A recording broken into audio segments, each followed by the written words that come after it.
فکر مې د ګټې تاوان پرېښی و ما د بل اختیار کې خپل ځان پرېښی و او زه ولې حیران شم که تا پرېښودم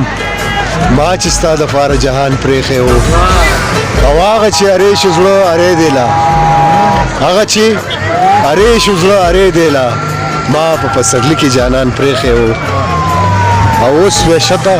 تا سره بلد شومه اوس وحشته تا سره بلد شومه تا ماله کله ګریوان پرېښی و اوس د سیله وتې مرغۍ ګرځنو اوس د سیله وتې مرغۍ ګرځنو تا ولې زمونږ کاروان پرېښی و او اوس خو مکمل لیونی شوی دی او تا چې کم هادي په لړزان پرېښی و فکر مې د ګټې تاوان پرېښی و ما د بل اختیار کې خپل ځان پرېښی و او اوس د سیله وتې مرغۍ ګرځنو تا ولې زمونږ کاروان پرېښی و